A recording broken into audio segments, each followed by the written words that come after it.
All right, guys. Thank you so much for joining Richard and I for our live stream today. Today, we're going to be focusing on some of the top trending sectors for this recent quarter and take a look at some of the stocks that are really performing in that area as well, so you know what to keep an eye on. Richard Allen, thank you as always so much for joining me. Yeah, thank you, Julie. It's been too long since we've done a live stream. This will be fun. It's been a minute, yeah, and we got some great stuff to look at. Been exciting times in the market lately. It's been an interesting start to 2020, and we continue to have some curveballs thrown at us. So a lot of stuff going on lately. So it'll be fun to dive a bit deeper into that. Absolutely. And we're streaming to a bunch of different places: YouTube, Facebook, LinkedIn, Twitter. So let us know in the comments where you guys are watching. That'll be super helpful for us.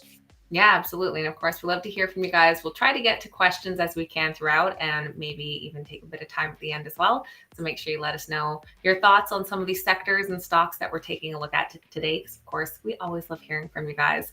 Yeah. So I guess let's jump right into it. Hey, let's head on over to our TipRanks here. Let me share my screen.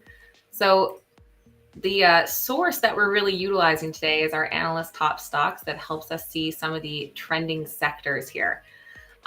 These are stocks that have that strong buy or strong sell rating consensus. We're focused more on the strong buy today from some of the top performing analysts. So we're really selectively looking at those top analysts and what they're looking at. And right at the top, it breaks down all of our sectors. So I'm guessing you can kind of assume the top three that we're going to look at today. We have utilities, technology, and consumer goods. Now, these are at the top because they have the most strong buy ratings, as you can see. We have a couple other like services and healthcare that have a lot of moderate buy, but we're going to be focusing on the most strong buy sectors today. The top one being utilities, which is interesting because it's one of the smaller sectors as well. So if you look, there's about 209 stocks that are rated in this category. Technology has almost 800, which is considerably more, 400 almost in the next, and most of the Oh, we lost Julie there for a second. I think I'm still going, but yeah. So we're going to cover these top three sectors: utilities, technology, and consumer goods. And you guys can play around with this tool. Feel free to jump on to tipranks.com, click on the top stocks section there, and go over to analyst top stocks. It's a fantastic tool. You can really break down some great things over here from TipRanks. Julie's on her way back. I just got good news. So sorry to the 20 plus of you that are watching. Love these technical difficulties when they happen, but I'm still here with you guys. So let's go ahead and start off with the utility sector. Like Julie was talking about, it's one of the smaller sectors, but one of those sectors that actually has a lot of ratings going on right now because of what's going on in the world geopolitically, and oil and gas just really skyrocketing lately. So we're seeing a lot of new ratings coming in from different analysts in Wall Street. Get my screen back up here. Looks like it's just me. I didn't share my screen at all yet, so let me do some screen share here quick with you guys.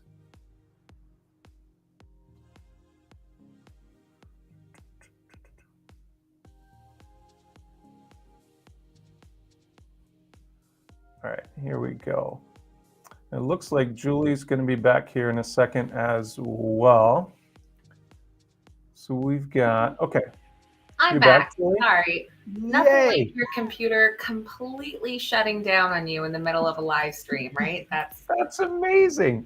Fantastic, right? It works perfectly all day. And then as soon as you live stream, sorry about that, folks. I'm back now. You're good. You were up there on screen for a while, and I'm like, she's not moving. Oh, good. I'm sure it was a great frozen face as well. Wouldn't that be? It was good. Okay, we're back. Where did we leave off? So we were just talking about you were going over utilities being one of the smaller sectors, and I kind of talked about why we're seeing a lot of ratings for utilities based on what's going on geopolitically right now. We're seeing a lot of ratings for oil and gas companies and the such. Yes. So jumping back into that, the utility sector, it's not a surprise that it has been trending, as it is very much often a hedge during times of high inflation. And as most people who pay attention to the market lately, they know that inflation is a big buzzword so far this year. It's been a big topic of conversation, obviously, and has been moving the markets quite a bit already. Yeah, absolutely. So we're going to cover 3 main stocks. Hopefully you're going to share your screen here right in a second. Back up Perfect. here. So let's start with utilities. Yeah. So we're going to And go then, strong buys. I don't care about the strong perfect. sells necessarily. And I keep the micros out personally. I'm not looking for Okay. those over-the-counter, more penny stocks and stuff. So I want to look at some big names. Yeah. And we know what sector we're in. Now, one thing I love to look on this tool is the recent stock behavior. And this shows you kind of the patterns over the last 3 months. And when we're looking at similar stocks within a sector, you see fairly similar patterns, which makes a lot of sense as far as these stocks moving with what's going on in the world. So like we said, these last few months, inflation has been a big topic. So when we're looking at these, we've seen a lot of upwards growth on the charts here, some a bit more drastic than others, but generally trending upwards as well, which is always nice to see. Yeah, absolutely. And one of the top on the list there is Cenovus Energy. Yeah. This is a company out of Canada, where you're from, Julie, right? Yes, actually, right out of Calgary, which was my old stomping grounds for a good while.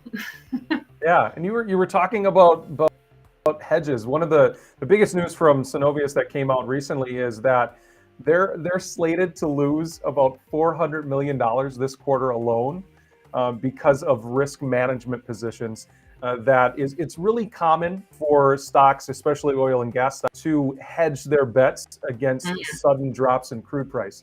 And they've had to exit all of those positions because over the past few quarters, they're going to lose about $1 billion. Wow. So not great in the short term for them, but it's counteracted by rising prices in crude as well. Yeah, and we can see under the hedge fund holdings here, it did increase a good bit this past quarter. So based on what you're saying, I imagine next quarter, we're going to see a big turnaround possibly in these indications, seeing a lot of those big hedge funds reducing those positions that they were holding. Yeah, absolutely. I agree. Yeah, and looking at the last couple of years here, COVID gave us a very interesting period to look at in the market. It's really neat when you look at the charts. And of course, right at the beginning there, they took such a steep drop off, but it's been a pretty nice recovery story ever since. Hey, like that's been a nice period of growth for them here over the past couple of years.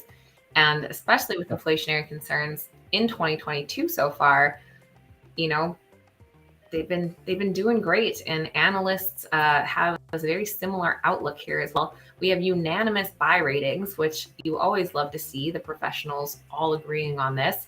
And with all this great growth already, they still have an average price target that would be about a 22% upside.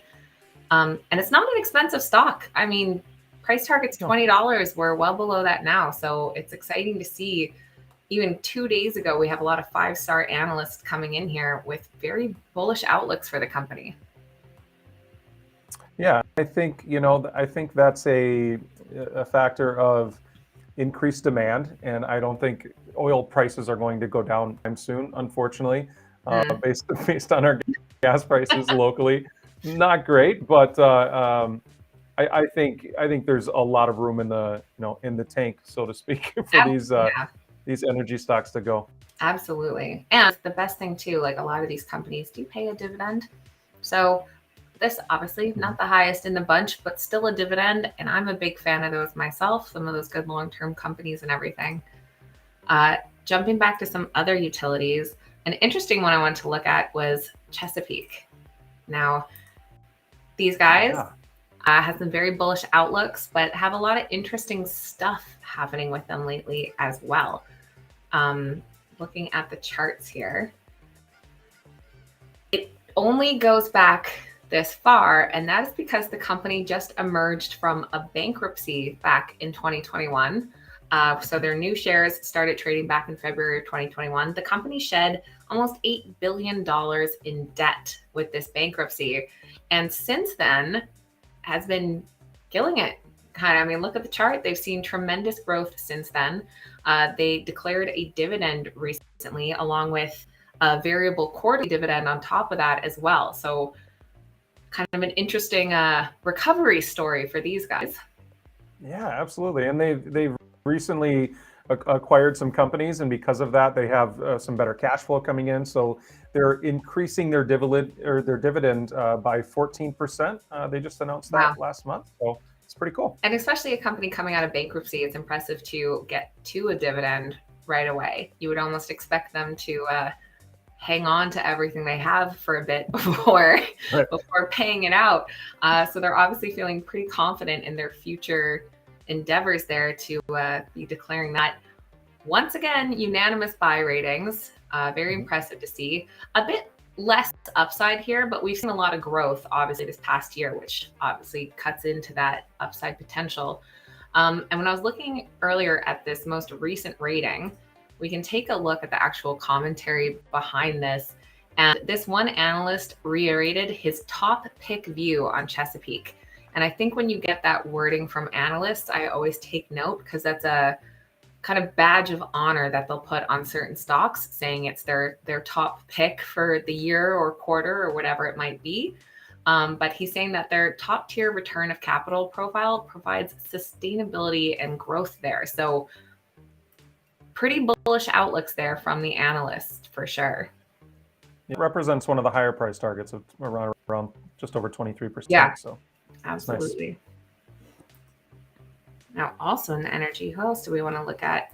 I should also point out you can search by or order them by different metrics here as well. So you can look at the most recent ratings, the top price target, market cap, kind of sort by all kinds of things. And near the top, we already looked at Synovus, but another big market cap here at 33 billion is Hess Energy. Yeah, so Hess Corporation is kind of in the oil and gas companies. They've been named to the Dow Jones Sustainability Index years, which is really cool. So if a oil company can be sustainable, they're one of the best in the bunch by trying to create carbon neutral initiatives as well, which is really nice to see. Yeah, and I think that's a big thing with these utility companies as well. Any of the gas and oil, any of their websites that you go to, any investor profile, it really highlights that ESG, and they all have a big goal to be carbon neutral, like net zero by 2025, 2030, whatever it is. But it's a huge push for all of these companies. And I think it's important for them to make those moves now that the world is focused on a lot more of those green power initiatives. So a big goal for them there. Yeah. And like you were saying, we're still seeing some upside. 15% is still good for a company that, is up 30% over the past few months. So, and especially when you can see that they've emerged from these pandemic times quite successfully, obviously took a bit of a dip, but have seen that sustainable growth onward from there. Now, these guys, when you take a look, this caught my eye here with the retail investors. So not a ton of portfolios holding them, but within the last 30 days, we've seen an increase of 21%. So a lot of people taking closer notice to them. That's quite the increase. Top portfolios down slightly. So interesting to compare there, but that's a pretty big jump as well. So I'm curious. I like to check out the news section and see what is catching people's eyes. But yeah, I think the difference there with the top portfolios versus the 21% increases, some of those people that pay more attention to their portfolios probably exiting some of these oil positions a little bit earlier than others to hedge against potential for oil prices to go down. Yeah, and we saw a ton of that in recent weeks, and now we almost hit a bit of I don't want to say a plateau, but everyone's kind of on standby now to see where it goes from here. We saw oil prices drop when Biden said they might be releasing some of the reserves, then other global things happening where it's a very uncertain period. So I think people are kind of on the sidelines now waiting to see what the next step is from here, because it's not necessarily clear. A lot of different factors coming into play here. Yeah, I mean, we got above, I think it was at 120 per barrel for a while. Now it's just over 100, so it's come down a little bit, which is good. Absolutely. Now, the next sector I'd love to move over to is technology. And over the past couple of years, this sector has seen such a huge boom. We had a lot of stay-at-home companies kind of flourishing during the pandemic, a lot of new startups, a lot of excitement. But then come 2022, suddenly we have some inflationary pressures, we have other uncertainties. So these high growth and more speculative companies took a huge hit. And now we've seen them crash these first few months of the year, hopefully finding a bottom soon. Do we see the recovery from here? But it's been an interesting sector to watch, and a very popular one as well because of all of the excitement. Yeah, and tech, I mean, early on in the pandemic, right? People were like, we're never leaving our houses again. That's what everybody felt, right? And then all of a sudden, everybody's back to work and doing well. And, you know, you have stocks like Zoom that have just crashed to the bottom. So we're going to talk about a few good tech stocks here with this tool. So I'm excited. Absolutely. And so again, looking at the recent stock behavior, like I said, when we look at a sector all at once, you see a lot of similarities. A rough start to the year, but we're seeing a big bounce back on a lot of these. And like I said, we're hopefully maybe seeing the bottom of these crashes where these companies can finally start to grow from here. But where do you want to start off? We got a few we can look at here. Well, Square's on that. It just over the past month, they're up, what, 25%, 20% probably after today's dip a little bit. Yeah. Great month from Square. And they've done a huge rebrand, right? Turning into Block and focusing more on cryptocurrencies. I don't know if a lot of that is running yet with their, Jack Dorsey trying to create the decentralized finance hub with Block. What are your thoughts on all these changes with Square recently? It is a big shift for them. I have to remember to even call them Block, the company formerly known as Square, but they're definitely making a huge push into that crypto world, which has been a big area these past years. And I think they could be very successful for them. They're branching off into a lot of different areas along with their Cash App and their just Square payment platform and stuff. So with the world going more and more towards cryptocurrencies, I think there could be a huge portion for them to capture with their existing payment infrastructure and everything. So I think it's a good fit for the company, and we should hopefully see that start to benefit them here in the near term. Yeah, I agree. I think it's a long for them, and I think it was a smart decision to do it early like they did. I see a couple comments saying that that's not Julie. It is me. I am not Julie. I am though. It's fair. That's funny. Looking at this, hedge funds have decreased a little bit here. Hey, 2.5 million. Not too bad. We have a lot of people recently adding, but looks like definitely some exiting their positions. Some by a lot, say 439 million, but. Is that ARK? No, I'm just kidding. No. Holy smoke. Sands Capital, though, 1.8 billion. Some big movers, but I mean, you're seeing big numbers coming in and out. So a lot of hedge funds are definitely actively pursuing this stock here. And not unanimous ratings, but we still have 34 different ratings, no sells and 30 buys, which is still quite impressive. More impressive, maybe the potential upside of 44%. But of course, a lot of these stocks have taken a big hit recently, right? We see that decrease in price. So 44% upside looks great, but that's basically a bit of recovery from some of those previous highs. Yeah, it's not anywhere close to what we've seen, but I think that's realistic for a price target. In the 40% range. I think that'd be totally attainable. Absolutely, and like I said, a lot of these tech companies, now that they have crashed so much, it does represent a neat opportunity to get in at those lower levels and see that recovery period now that the hype and everything from the pandemic has cooled off a bit. But a lot of well-rated analysts, which you love to see, and lot of those price targets between 30-40%. So feeling pretty bullish there. Now, knowing one that's been in the news a lot, we have Boeing. Boeing, yeah. There was another flight that crashed the other day. It didn't sound like it was anything but human error, but that was pretty tragic. But yeah, Boeing just signed a king of tech. They signed a huge deal with Amazon, Microsoft, and Google, differentiating between the three, not just jumping all in with one company. But the idea is to help with a digital makeover of the company and giving airplane designers and software developers more tools to work with. So that was a cool thing that was just announced. Yeah, it'd be interesting to see how that plays out. I mean, I think anyone that looks at the cockpit of an airplane doesn't doubt how much technology is involved there, but how modern is it now? When we look at some of these big tech companies and their capabilities, it'll be really interesting to see how they can integrate some more of that and make those updates.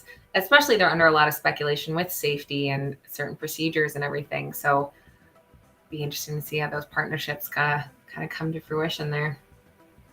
Yeah, and the stock's down. What is it for the past year? How far are we down on Boeing? Down about 30%. Okay. Yeah, so I mean, there's definitely some room to run for Boeing for sure, but some nice price targets there of almost 45%. So absolutely, and they've been hurting for a little bit, right? Those pre-pandemic prices were basically double what they are now, and after that crash, they haven't fully recovered. Insiders have been scooping up shares, it looks like. We have some big purchases. Let's see, we can see the informed ones here. Oh, maybe a while ago. So I had a couple of big purchases from directors a bit ago, but like you said, analysts weighing in with 45% upside, basically. So another one where that's great upside, but of course, from recovery price points there. But a lot of solid analysts weighing in. We see a lot of 5-4 stars. So again, it was good to see. Absolutely. All right, who else do we want to look at here? Oh, Taboola is an interesting one too.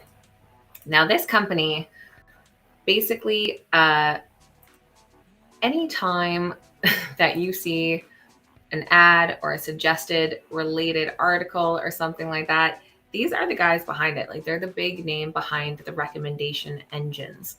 So that's a huge portion of the internet now, and you can hardly go to any site without it suggesting the next thing you look at, or pop-up ads, banner ads, anything like that.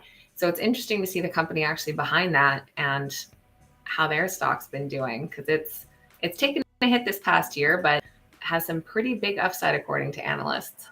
Yeah, it's an interesting time for this company because they're working on something called contextual advertising, which is advertising in real time. So as Apple and Google try to fight against this, user tracking, where essentially Facebook jumps around to every website you go to, and they track you and see everything that you're doing. What Taboola is doing is they're tracking you in real time, essentially, instead of across multiple sites. So they'll suggest things in real time, which is cool. I think over the next several years, this contextual advertising could be really big. Right, and it's definitely the way of the internet now. Like, we all know that they're kind of tracking our behavior and recommending certain things. So like you said, if they're now able to do it live and at that exact moment, that's exactly the direction everything is going, and I don't think it's going to change from that. So these guys being a big presence already, there's a ton of opportunity for them in the future. Mm-hmm. Yeah, I agree.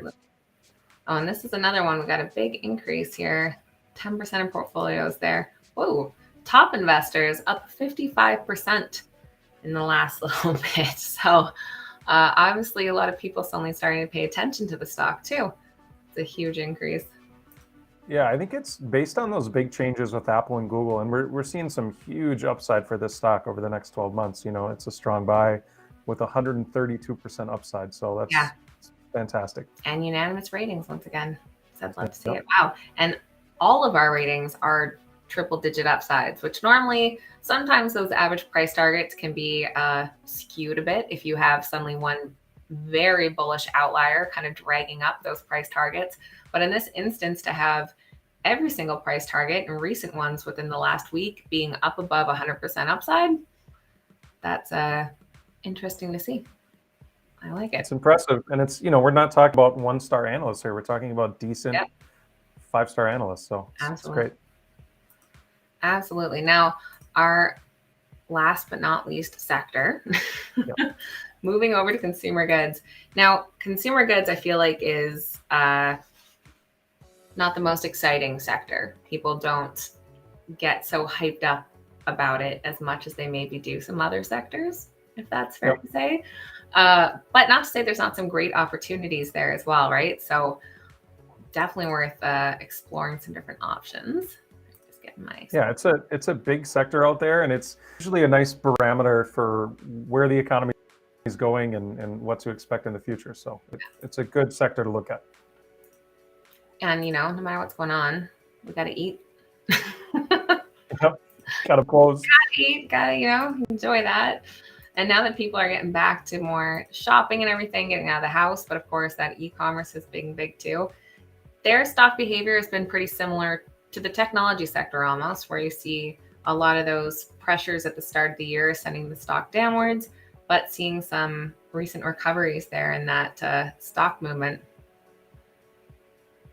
Now, one of my favorite in this sector, I remember when they first announced that they were going to be kind of splitting off part of their company, doing a whole rebranding and refresh. And there was a lot of speculation on how successful that this would be with Victoria's Secret.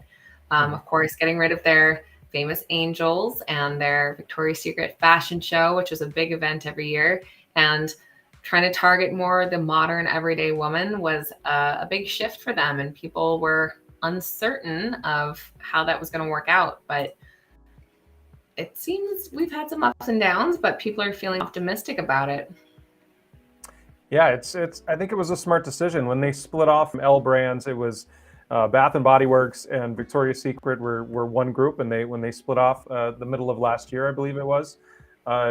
Victoria's Secret is doing better than Bath and Body Works in this environment, so it's pretty cool to see. Yeah, and they brought in a lot of unique and different like kind of spokespersons and models and stuff. Really a wide variety of people and everything, which they admitted probably was a little bit overdue in their business plan there. So it seems there's been some struggles these past couple of years with any retail kind of store, but I think they'll probably reemerge stronger from this rebranding and being able to focus in on exactly what they want to do. And strong buy rating, almost 54% average upside. Nothing to scoff at there. No, not at all. And a couple big price targets too. Most recent still being about 50% upside. So impressive to see. Yeah, absolutely. And there's some upside over 100%, isn't there in there? Yeah, we had one at 112% from last month. So huge upside there. And yeah, lots of interesting stuff to see. Of course, when we look at website traffic around that Christmas period, is going to be huge. Year over year, you can see differences there and stuff. So yeah, it'll be interesting to see how that plays out. What else do we have here? Bros. Take a look at Dutch Bros. Yeah, I was doing some research on them beforehand, and it looks like the people that drink this coffee they're addicted, but they mainly operate in the western and southern U.S. They're expanding like crazy. They have a drive-through only coffee shop model, which seems to be doing really well for them. I can imagine too, especially over the past couple of years, that was a very successful business model, since so much was shut down for the in-person experience, and having those solely drive-throughs would be quite maintainable through a lot of the pandemic and such. Now, I don't have them in my area. I had to confirm it was a coffee shop when I first heard this stock. So hopefully they'll expand to our area here. But you love to see a company that has a strong foothold in their existing regions and plans to continue expanding, because, I mean, it's a big country. There's a lot of growth opportunity there for them. Absolutely. And it sounds like they do lots of different types of drinks, like Starbucks does, lemonade, different things like that. So Smart business model for them for sure. Absolutely. Oh, and they're a solid buy the dip candidate. There you go. Yep. Gotta love buying the dip. Now, just 4 analyst ratings, so not as many people weighing in on the stock, but they all do come in with a buy rating. Average upside being about 29%. And wow, a lot of 5-star analysts too, like pretty much across the board. Now, some of these are obviously older down here at the bottom, so they're not included in that average, but impressive to see that many 5-star analysts weighing in, and all 15 to 43% upside. So nothing to scoff at there. Yeah, I think a lot of people are excited about these regional brands. I just made a video about regional banks the other day, and a lot of these regional brands are doing really, really well. Absolutely. And they still have that big growth opportunity compared to some of those larger, already established companies who are now trying to stake out new ground. These guys are fresh to it. So a lot of expansion options there. Mm-hmm. Now, Estee Lauder, that's a well-established perfume, base care, makeup kind of company as well. So I want to see how they've done. Again, I imagine being the in-store retail that they would have taken that hit, but wow, have they recovered these past couple of years. I mean, we had a little initial dip, but it's been onwards and upwards there pretty much the end of 2021. Yeah, very, very strong. And obviously a dip recently, but great recovery. It looks similar to these like oil stocks charts. So it's cool to see. And from what I've learned about this company, people love working there. I think customer service right now is huge, especially if you're a big brand. And they're rated in the top 20 out of 100 best places to work. Wow. So that's pretty cool. Good for them. Yeah. It's impressive, and a big increase lately. Curious, we have earnings coming up in a couple weeks there, but I saw a dividend there too. All right. Sorry, I'm poking around some of these that I'm a little less familiar with. Yeah. Looks like we have a bit of a decrease in hedge fund holdings and insiders, but not, well, actually insiders sold off a bunch, but 34 million a few weeks ago there, but 214 million a couple there goes on. Yeah, and I think that's normal when a stock runs up, right? And of course, and people tend to panic, and these dips happen in these great companies even. So yeah, company that's been around for a long time. Yeah, why wouldn't you sell a couple months ago when you're up so much over the past couple of years and everything? So yeah, 30%, 16 different analysts weighing in. Most recent, just a few days ago, with a 26% upside. We have a 5-star analyst there. 13. A couple holds, but those are a couple months ago. So anytime I see those from a couple months ago, I always look to like when the next earnings is or investor day, because I feel like you're going to see a lot of those price targets reiterated in some point after those big events and really give you an accurate picture of the near term versus what was maybe going on a couple months ago. Yeah. And I always like to say a hold rating isn't necessarily bearish, right? So they're not saying sell. No, exactly, right? It's kind of a hold tight, see what happens, let things settle out from here. Definitely not a run and hide kind of message. No. So now, out of our 3 trending sectors there, what is giving you the most bullish outlook? What are you excited about? I made some more purchases today. I'm really excited about tech. So I think tech is where it's at right now in terms of how beat down it is since, honestly, February of 2021, right? So I think it's a really good time to look at some of your favorite tech stocks, minus Tesla, because that seems to be an anomaly. Just keeps going. Right. As soon as they announce a split, it just goes. No, I think I agree. Those tech stocks, it's a great opportunity if there's some that you've been watching from the sideline, especially if you've seen that growth over the past couple of years. And it's kind of like you don't want to jump in when it's right at the top. But now that it's cooled off a bit, look for those companies that you still really believe in for that longer term growth potential. And now at these low prices could be an amazing point to get in. And especially, holding on for the long term. I think in the next few months, we still have some volatility ahead of us. I think people are still a little cautious as far as, the Fed and how they're going to handle inflation and other global concerns and stuff. But if you're willing to ride through some of those up and downs, I think there'll be a lot of growth potential. I think utilities is a safe one to always have a little bit of exposure to. Whether the period of needing to hedge against inflation has calmed down a bit, I think there's always a good place to have a portion of your portfolio in there for that diversification and that hedge, even when you don't necessarily need it explicitly as much as we had these last couple of months. Yeah, even like a 5 to 10% or something like that is smart to have some of these plays that may not move really fast. It may just stay stable. It's smart to do that for sure. Yeah, exactly. There's nothing wrong with some boring stocks in your portfolio. That's like the biggest part of my portfolio, honestly, is a lot of different ETFs across a lot of different sectors and industries, because that diversification is just going to keep it from going up and down too crazy. And then have a portion for your fun, more speculative plays, maybe some of those smaller tech companies that could shoot up 100-something%, but could also go up and down a lot in the meantime. Yeah, absolutely. And you probably sleep well having a portfolio like that. Some people that trade 80 to 100% of their portfolios, it's stressful. It's stressful. It's a full-time job.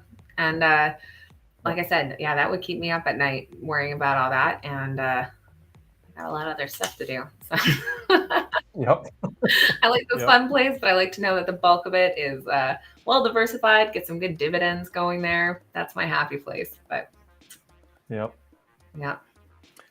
Yeah, it looks like people agree with us. It looks like it says time to get into tech for the long and play short options in the meantime. So yeah, I'm not messing with options, but I absolutely love tech for the long haul for sure. Yeah, and those that are good at the options and everything with these volatile times, if you can kind of play it right, there's a ton of opportunity there.